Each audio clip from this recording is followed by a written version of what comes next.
So I think it would be great, in getting this going. Why don't we tell our audience a little bit about our businesses and where we're broadcasting from, since we're in such a great, unique space in Maryland and in the United States. So I'll start. Look, I'm Mick Arnold, the president of Arnold Packaging. We're a 90-year-old manufacturer and distributor of packaging materials. We have a couple of divisions, a packaging division where we make containers out of both wood and cardboard, and we distribute industrial supplies that are generally made by other people, big brands like 3M, Signode, Sealed Air, Pregis.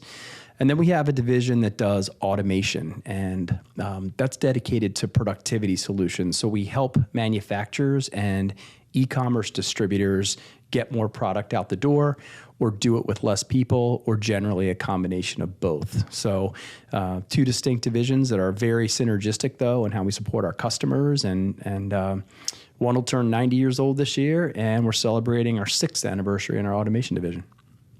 Awesome. Well, as you know very well, we are not 90 years old. We're going on 7, and I am the founder and president of Tegeler Construction and Supply.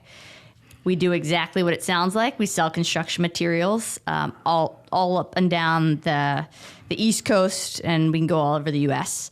We've got some really great distributor partnerships in place. Our core competency is wood, precast, and pipe. We do a lot of miscellaneous other things, but it's all construction, it's all commercial, and we have a very heavy focus on infrastructure work. So highway, bridges, we're also doing some marine and water work.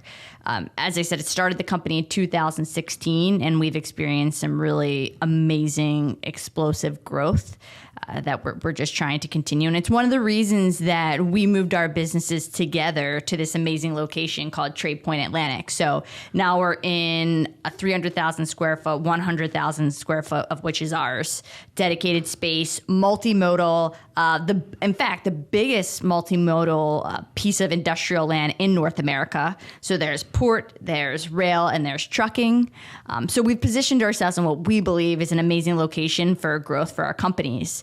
And I think we should also add, for those of us that, those people that don't know us, that we also happen to be married. Yeah. Which is really what I think a lot of people are interested in is that dynamic of how we handle both our personal lives together and that intimacy, as well as running businesses together 24/7. Yeah. And I think, and to lead in, I mean, the fact that, you're in the construction business and, we moved here. I mean, this facility, and unfortunately our viewers can't see it, but, just a massive parcel of land that used to be occupied by Bethlehem Steel and Bethlehem Ship, 40,000 workers a day reporting here. And over the years with some of the loss of manufacturing in the U.S. to Asia and other places where they make a lot more steel than we do now.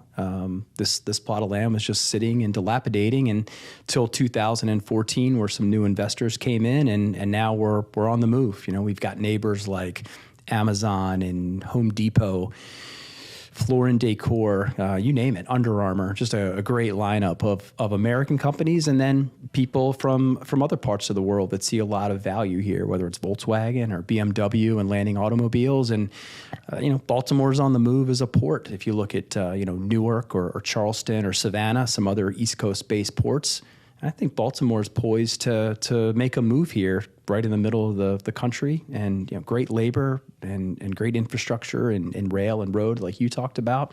So I think we're fortunate to be here, and it's cool too to look around as I drive and see precast concrete or lumber and know that you're the one working on those materials with TPA and with the contractors that work here, and it's all right in this area. So it's been cool to watch and fun to experience and be part of. I mean, we obviously are loud and vocal about TPA and Baltimore and Maryland in general, and I think this is the hotbed of it right now.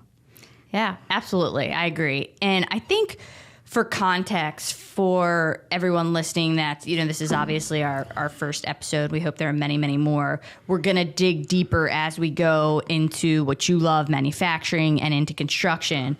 But I really think for the purpose of this episode, it would be helpful if we take a step back. Prior to us merging our businesses into this very building, How did we meet? How did we decide it was a good move to move here and move our lives in together? And what did that look like? I think starting there to try to paint that picture before we dig a little deeper into other things would be really, really helpful and cool. Yeah. And quite funny. Yeah, I think we could call this business and love, right? Because the business is really what brought us together. And you know, roll back just to 2018 when we met, and you were head down building Tegeler Construction, very early days. And you know, while Arnold Packaging was an 84-year-old business at that time, we had a startup business on our hands in automation, and we're learning the hard way how to get into a new space and one that was, you know, synergistic with what we were doing. We entered because we had a lot of customers asking us for it. There was a lot of trust and credibility, but still a reach. And while close to our lane, not our lane. So, you know, I remember you were in the same spot. We met at Grasmick Lumber, and a good friend of ours brokered a meeting over there because simply I was buying pallets and you were selling pallets. And that was the initial connection. And turned out that I had known your uncle for a long time. And we had been in and around Baltimore and mutual customers, and always had a lot of respect for each other. And it was just a very natural meeting when we first met at Grasmick. I still remember being in the conference room and talking about pallets, and then leaving and thinking, that was cool. Yeah, but, you know, back to building an automation business and keeping the core business, the packaging business afloat and thriving. And I didn't give a tremendous amount of thought to it that day. Certainly a great meeting, but put my head down and went back to work like usual. Yeah. So fast forward a little bit, and at that time, as you alluded to, I was building a business, and it had come at really a desperate time for me, I would say. I had just been a part of a company that I loved, and it just didn't work out.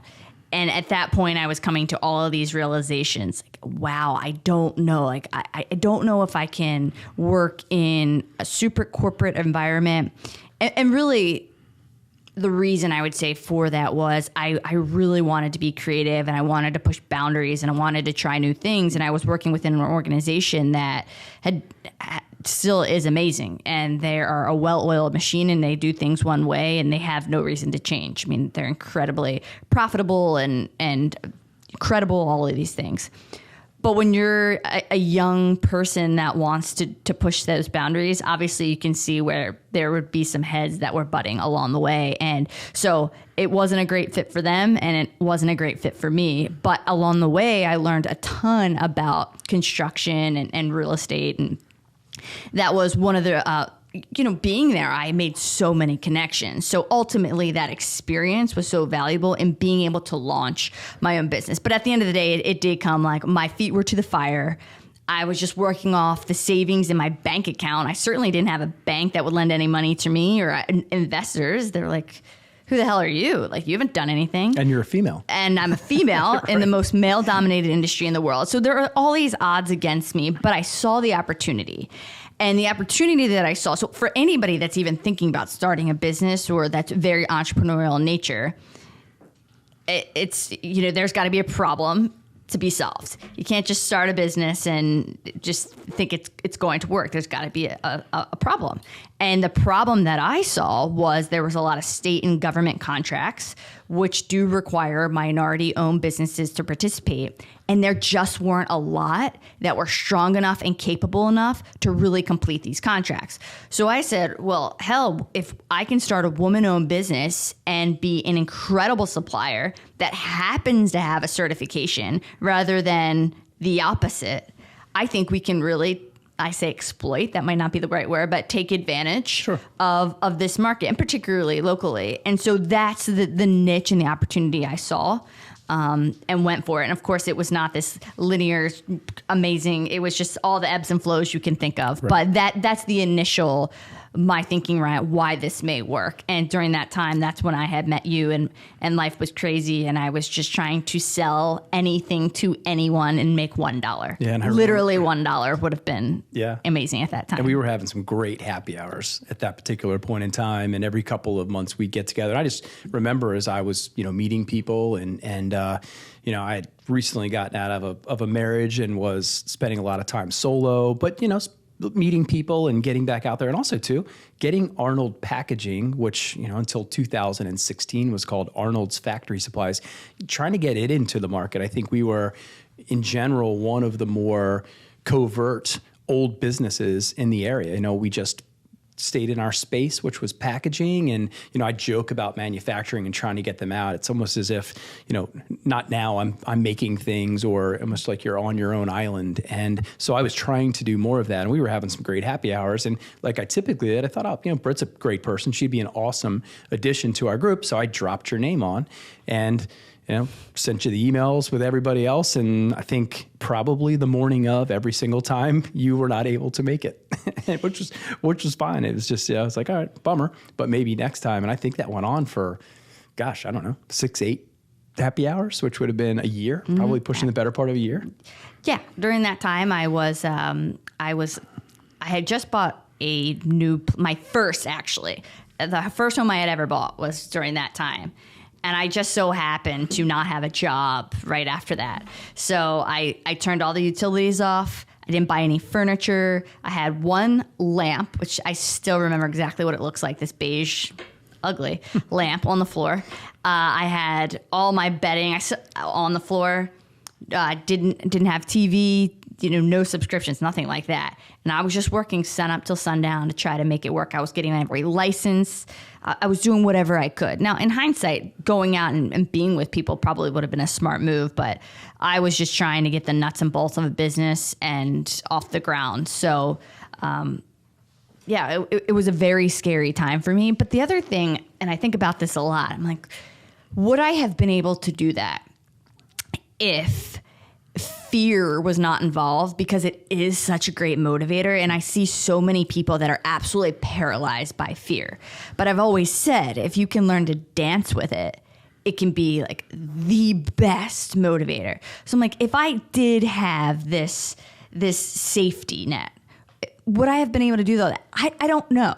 But it was definitely, I look back and, man, I aged a lot during those couple of years, but it was so instrumental, I think, in being able to do what I did, and just like I had to swim so hard to just stay above water. Yeah. So I think about that a lot, and I think anybody that's going through a hard time now, that's just something to think about. Like, I am certain in years you'll look back and be like, wow, what I gained from that period was pretty amazing. Sure. But it's impossible to see that during the time, and so that leads me to my next point, was meeting you. Like, I wasn't, not that I didn't think you were a great person or anything like that. However, my mind was just trying to survive, literally. Yeah. When in those moments, nothing takes priority over the mission. And I think you'll never know, right? You'll never know what the outcome would have been if you had approached a different way. But I'm sure, you beat some people to market, or you threaded the needle in spots, which got you relationships or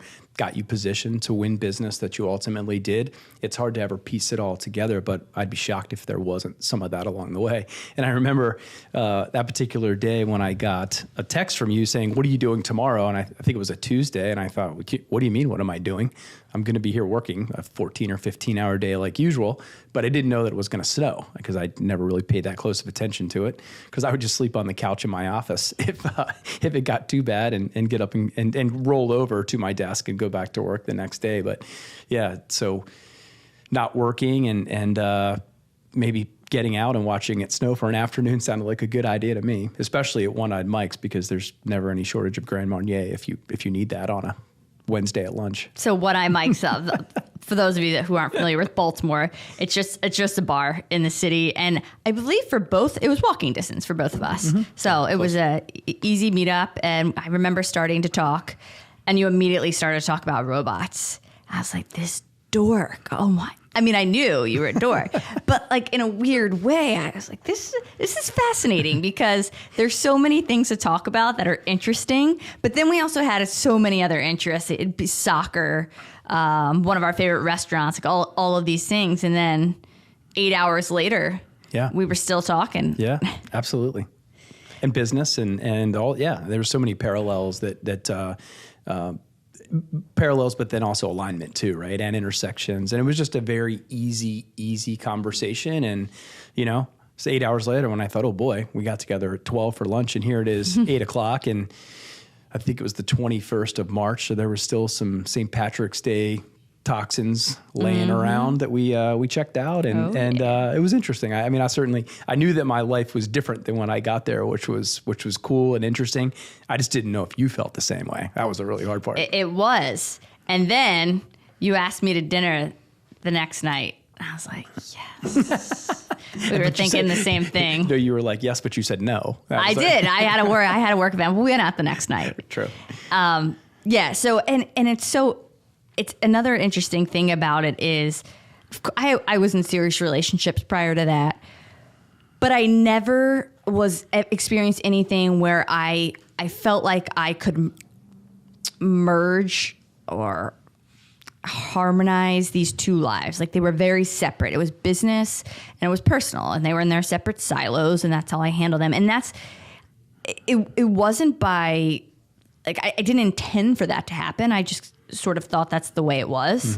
And that's how it had always been. So to even think of hanging out with my boyfriend and we'd both be working on our computers at the same time in the room, like working, just wasn't a thought that crossed my mind. Right. So for me, I was like, well, this will never work. Like this came from a business relationship, and how. Well, it very organically was, we started working together, and I started to realize, wow, like if you're with the right person, not only can is your personal life great, but business can get so much better. And I had this as a young, single, ambitious female. Like I didn't think I could have a career and also have this like really significant relationship. I just didn't think it would work. And then all of a sudden I realized, but again, that's in this position. It's just about finding that alignment, as we talk about, because if you are aligned, it will just boost everything in your life. Yeah. Like absolutely. And that's what it just like rocked my world. I was like, I cannot believe this is reality, but you don't know what you don't know. Sure. Well, and just in general, to not have to go outside of your relationship or anything. I have a problem or a sounding board, and I don't have to spend hours and hours building the scenario for you. You're on point. You get it. You've listened, or you've overheard a conversation, or I've directly shared with you a particular problem that I'm having, or I'm just sitting back and watching you operate or doing what you're doing and thinking, we used to be really good at that when we were smaller, and somehow we've gotten, lazy, sloppy, whatever would have us not as scrappy. Content. Yeah, content, complacent, another good one. Not as scrappy as I got to watch you with your business when resources are even more precious. They're always precious, but even more precious when you're a startup and your ability to make mistakes is less. You don't have the resources in those early moments or the assets to withstand a lot of mistakes or any significant, like we say, miss the bomb. Like we're just missing the bomb in moments. So it's always fascinating. And yeah, I mean, with the idea where you could get a relationship where 1 + 1 would equal 5 or 6 or 7, and I think that's how it's been along the way. Even early on, I remember when we lived in different spots, we were terrible apart. It was awful because we would go back into our head down modes, and we were physically separated, but we're also even disconnected because we were both head down. And and then it completely came full circle when we were moved into or lived in the same spot. That was a completely different scenario, and it's been like that ever since. So yeah, very much so. Yeah. And I think one thing you've touched on, but I'm going to take it a little further, is being that sounding board for each other, which is really amazing. You don't have to seek all these outside resources just to brainstorm or get ideas or reassurance. And, half the time we're talking and the other one isn't saying a damn thing, but it's just, you need that. It's a vent. That's all it is. But I think what was really cool is I get to experience the wisdom and the knowledge that, you've acquired businesses. You've had to do everything that a 90-year-old business, a successful one, has done. So I get to learn all of that real time, and it just expedites my learning process as a business owner and founder. And then you're taking away, as you said, our smaller, younger grind, our scrappiness. Stay scrappy. That's my merch coming soon. But like I believe in that so much. Like, you got to scrap. And the second my team, there's like a small little job from a great customer, they're like, oh, we're not going to touch that. I'm like, you go get the best pricing we can for that $500. That's staying scrappy. That's doing what you need for your customer. And I want to live by that every single year. I don't care if, after 9 years, I still want to say we're scrappy. And so I think just taking those lessons from each other and interchanging them and then like weaving them into both of our businesses is really cool. Yeah, absolutely. And look, you can, if at some point we wake up and you have 500 people, you can still have groups of scrappy people that are still executing that way. And they and they still maintain that same agility, right? It's about the agility too, and the speed at which you can execute. I mean, we have a saying, this has been a really interesting year and multiple years, just the explosive growth in the last 2 to 3 years, a lot of which was powered by inflation. I mean, the amount of price increases that we've had to endure, and our customers as well, and they've supported us through, and watching that piece, and now all of a sudden a complete shift with the Fed and some of the things that they're doing to slow it down. You just never stop leading and managing and trying to read the tea leaves as best you can, and this year has a look going back to being, very frugal and smart. Not that we were ever wasteful, but it has a different focus. Last couple of years was, where the heck are we going to get it? What's the supply chain look like? When I get it, how am I going to get it? What's the gallon of fuel going to cost when we have to drive it to the customer? Yet another shift and pivot. So, yeah, I think just that ability to get small, stay agile, and that's what I love to watch your business do, and the way you train your team too. You got young players, like we have young players, and it's fun to watch them and invest in them to try to get them to understand why it works. The way it does here, at least. Other companies do other things, but how we've gotten at least where we are.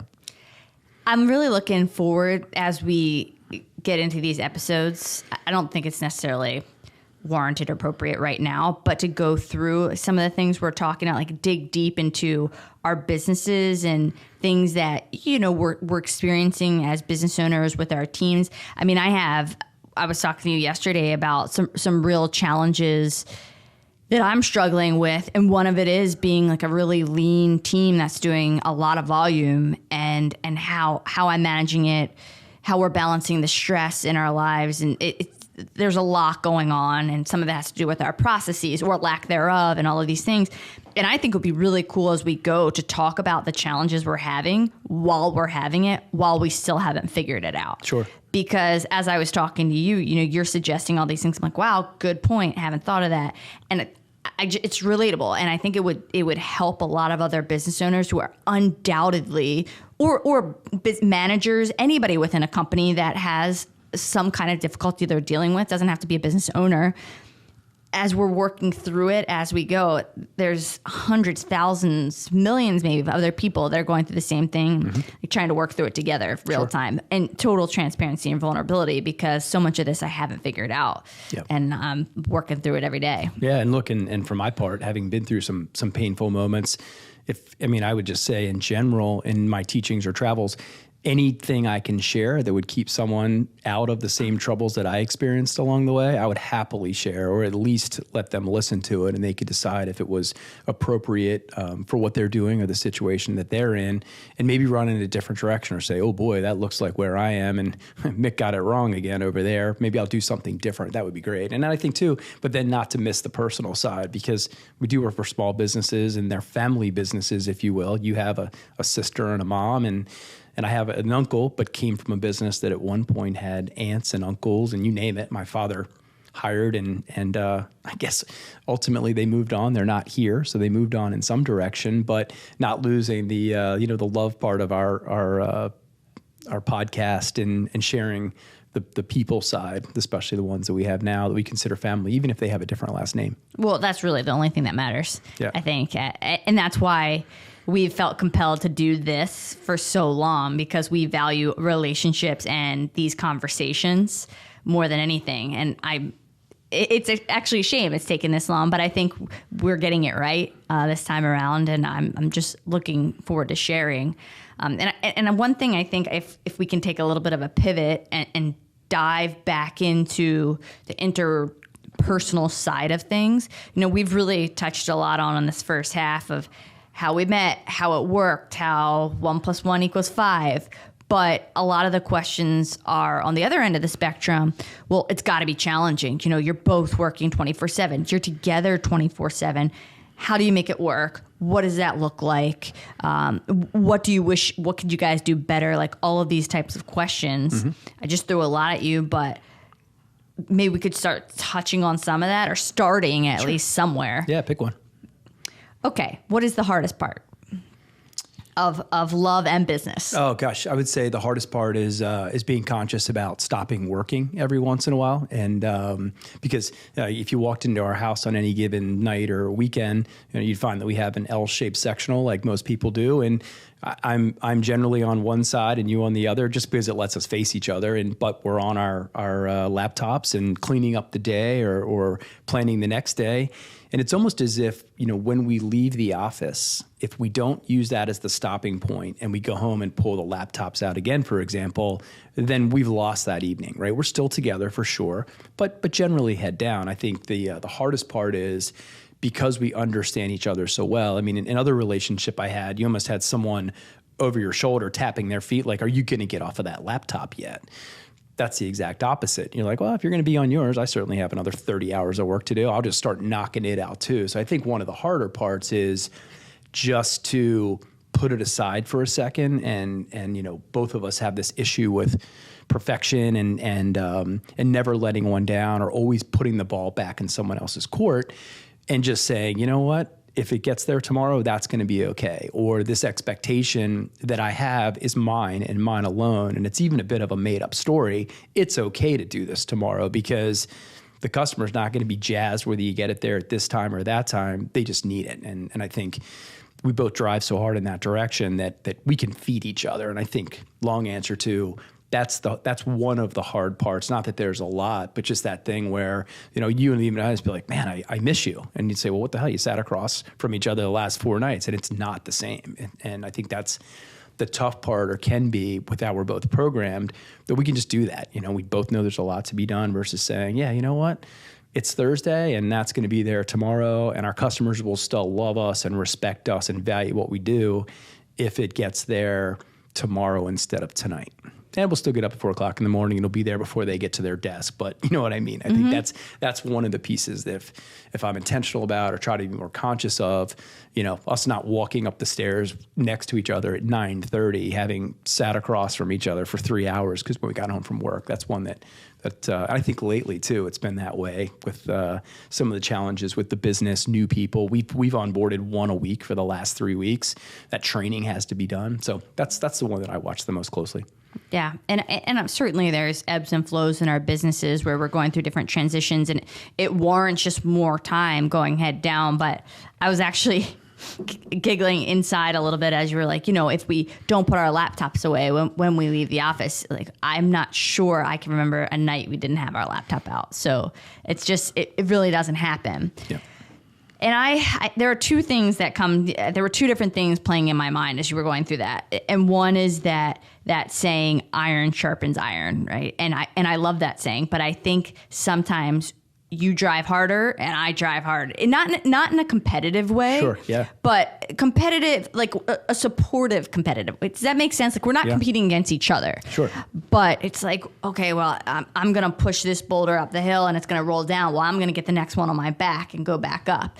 And you and I have this way about us, if there's not some kind of like controlled chaos, there's not something big looming, like we've got to go down the hill and get the next boulder. Right. And I see you doing it and I'm like, I got to drive. You see, and that's like just this ongoing thing.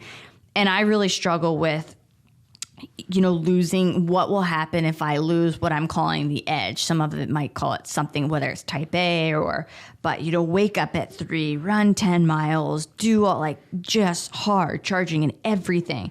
Like, if I strip that back, do I change as a person, and therefore everything's going to fall apart? Like, right. And I know that when I say that out loud, it sounds so ridiculous.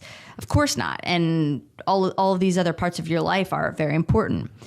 But I definitely struggle with walking that line, and something, you say you can't cut with a dull blade. Wow, all these analogies are very Our similar. poor audience is going to get saying to death. Wait till I start to pull out some of my dads from the 20s and 30s. That'll be amazing. But I mean, I think about that. I'm like, well, that's true.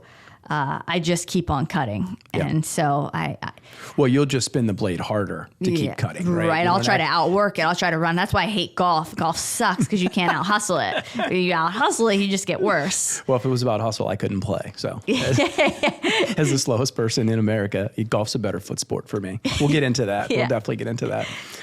Yeah. So that's one. Where was I going with the other one? Oh, the other thing I was thinking about was our hobbies, which I like this conversation. I think about it more and more because a part of me is always like, we need to get more hobbies. We need to do more things.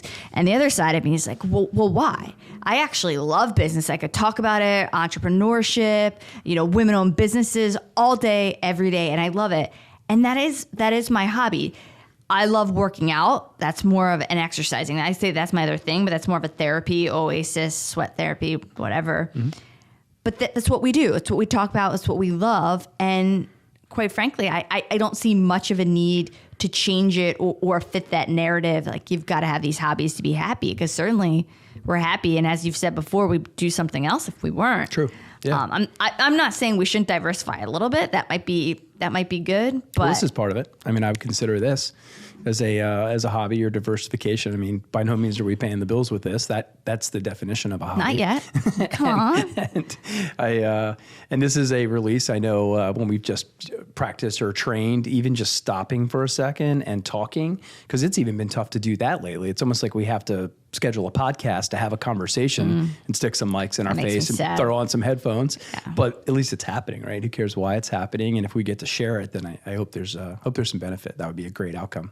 That's actually a really good point. I think when we talk about work, there's also that really the creative side. So it's not just Arnold Packaging, Arnold Automation, and Tegeler Construction and Supply. It's everything else. And in fact, Mick Britt Ventures, we created together, which is our business, just to do that. Sure. It's if we've got we do real estate together.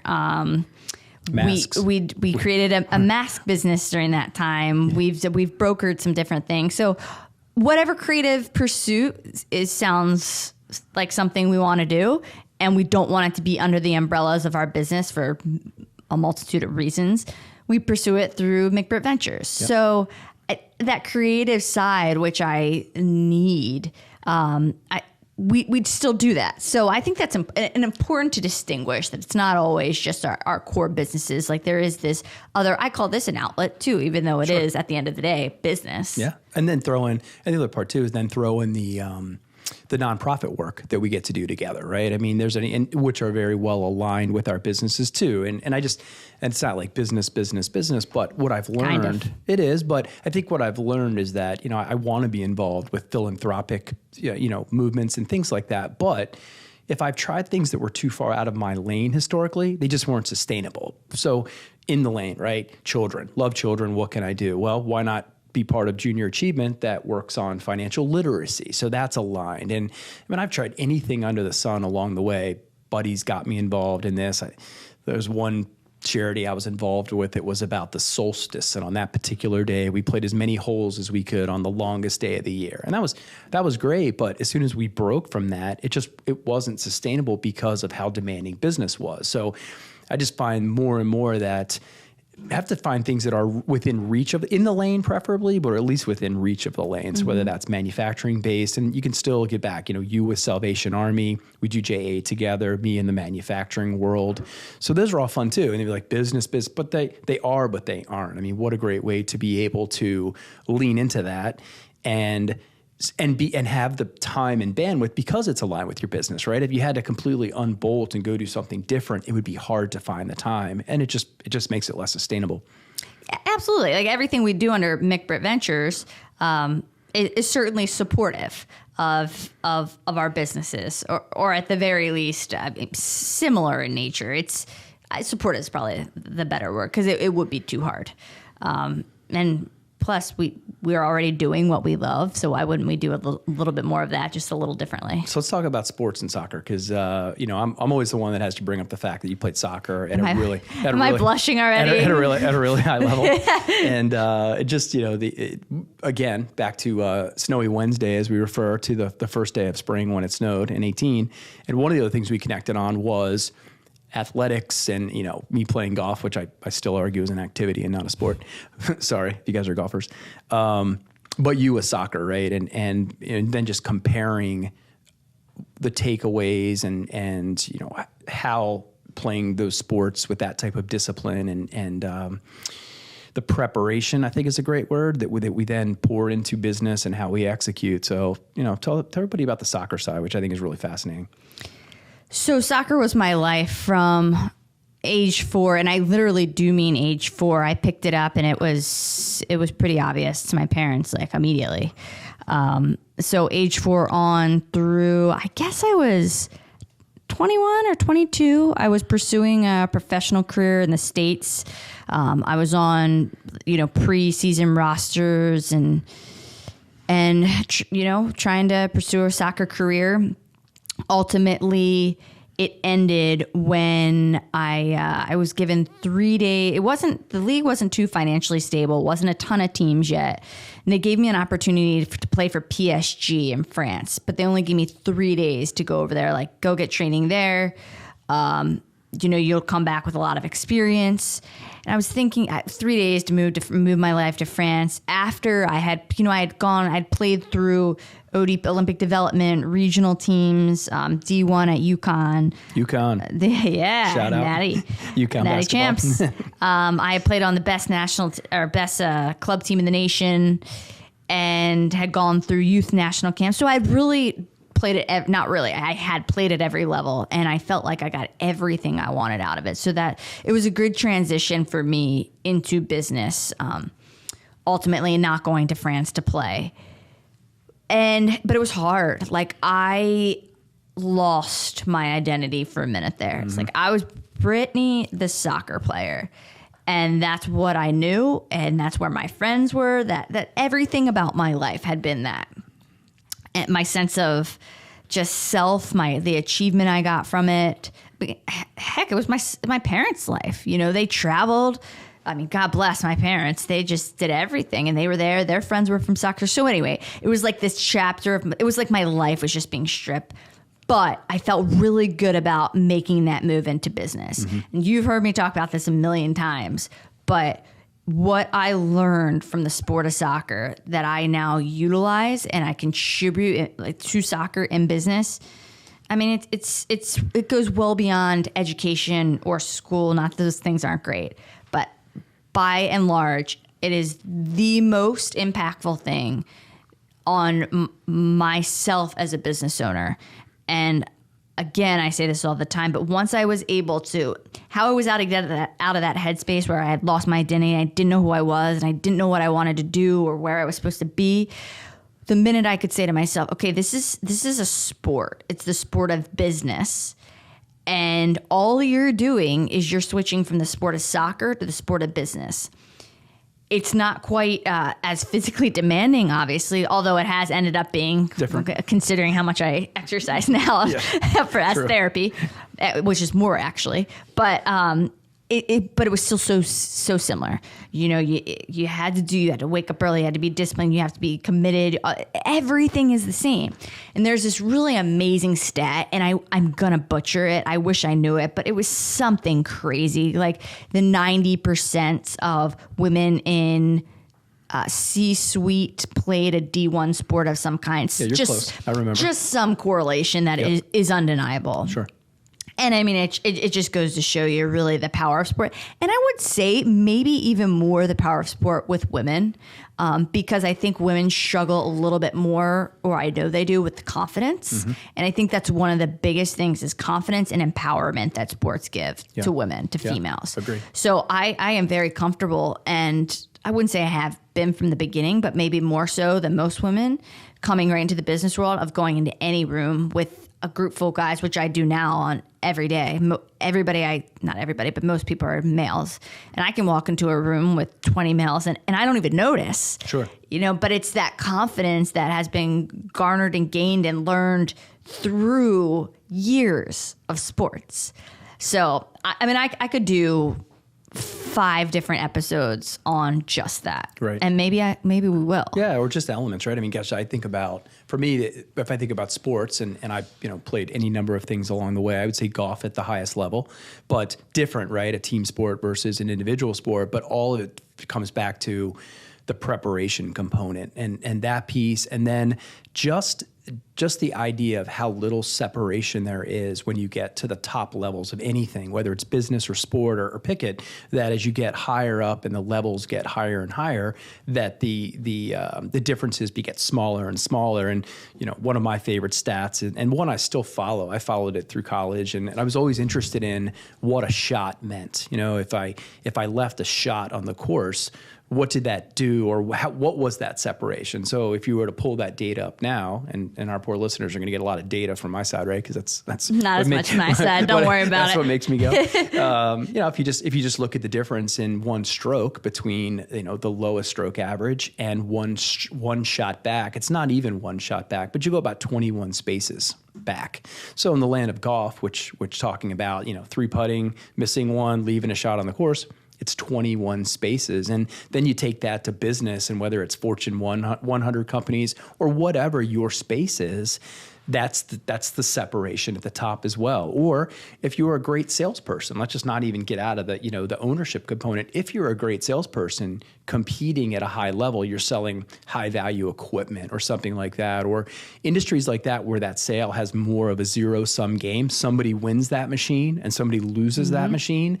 Then the separation at that level is the same, right? There's a direct correlation or similarity to that really resonates with me coming out of that sport. And, in that sales piece, while you do have teams, and a lot of times there is that one-on-one or that individual component towards the end when you're making the pitch or your lead on representing the company. It does have more of that individual athlete feel for that moment, despite you worked on it with a team of applications engineers for us or whatever. But I think that's the piece that has really stuck with me. My father has a card that I've kept with me along. It says mental toughness is essential to success. And I think that's right there too, that mental toughness component.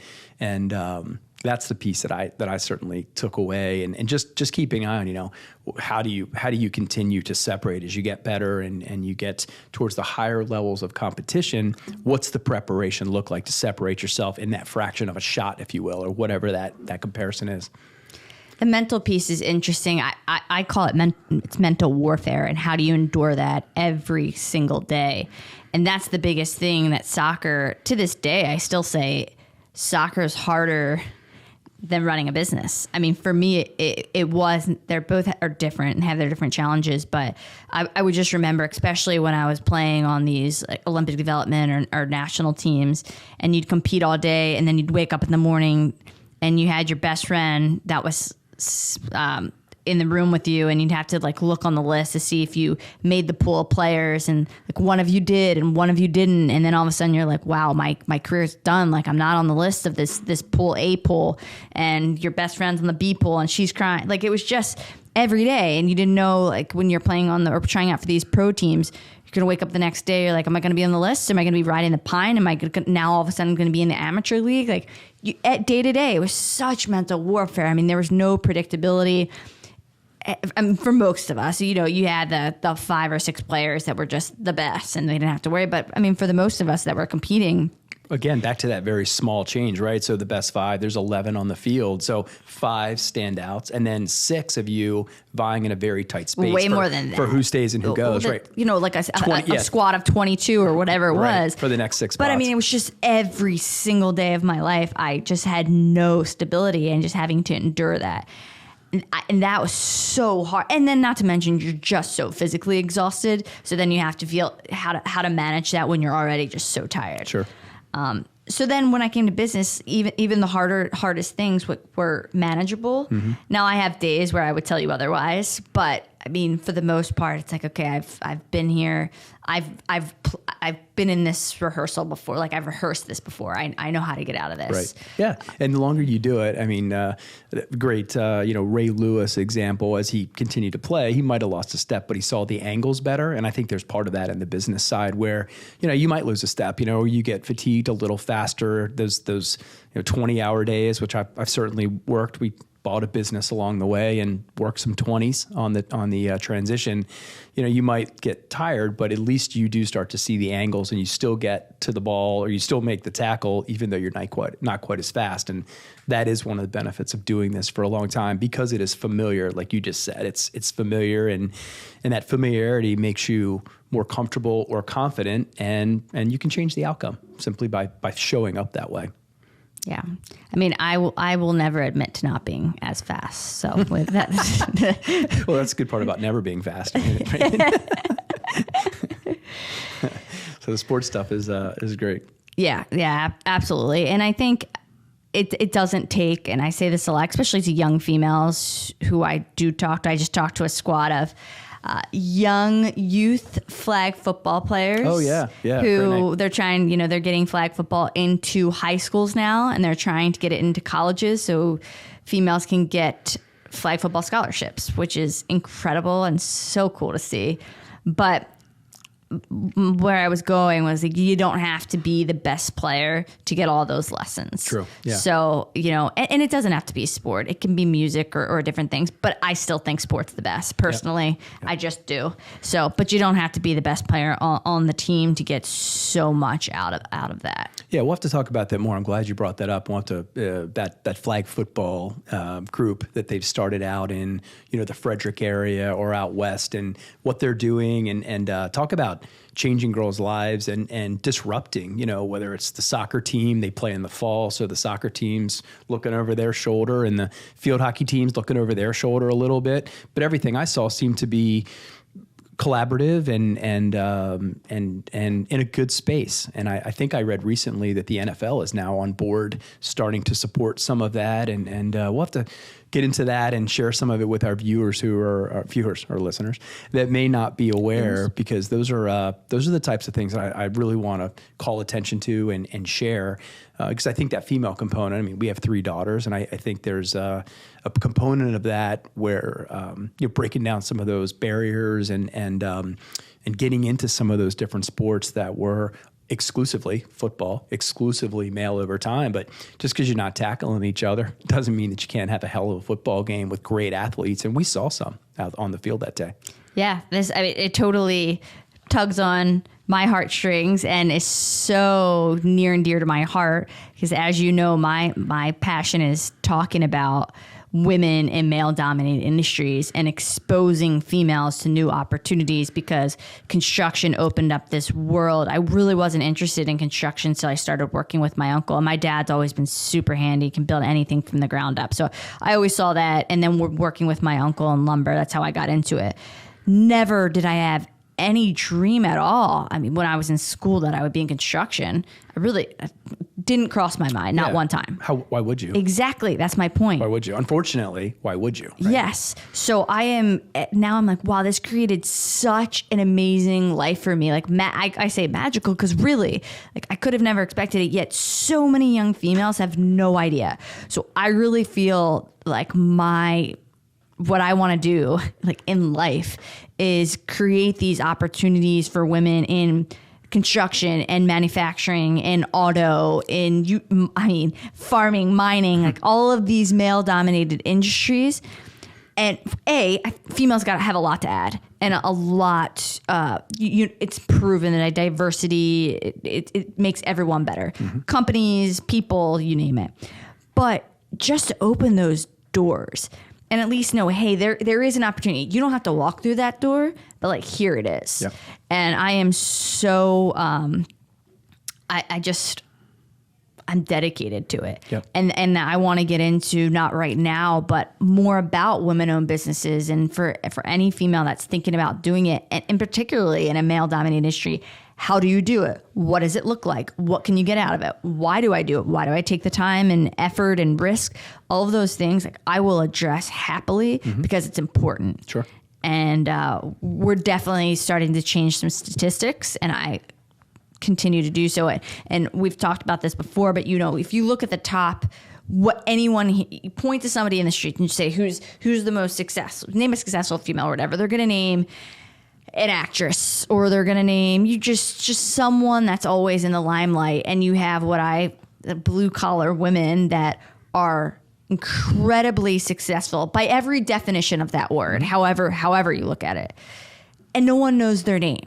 So it might be, I don't know if this is correct, but it's close to correct, at least. So one of the first self-made billionaire females, and it might be the first, is a woman named Diane Hendricks. And she started a business with her husband, who was a roofer. And together they created ABC Supply. Most people know what ABC Supply is or have drove by one. If you ask who Diane Hendricks is, but still, relatively young and still very involved, most people don't. I didn't know who that was. Right. And I started reading her story and I was blown away. I was like, this is incredible. So those are all the women that I want to highlight. Like, so look what she's done. Like, this is, and intend to do so, by the way. Yeah. Bring these women on, tell their stories, show, because our daughters, they're not really interested. If you ask them, do either of them have interest in, any of them have interest in manufacturing or construction? They're probably going to say no. Yeah. And they have demonstrations. Like, they watch us do it every day. Yeah, absolutely. So there are so many females that have no demonstration. Well, of course they're not interested, or most of them are. I'm not going to broad brush, but sure. So there's work to be done there, I think is fair to say. Well, we're getting to work. Good. We're getting there. We're doing it. Well, I think we're off to a great start, and let's get together as soon as possible and talk. No, we can't end now. I'm having too much fun. We're just getting warmed up.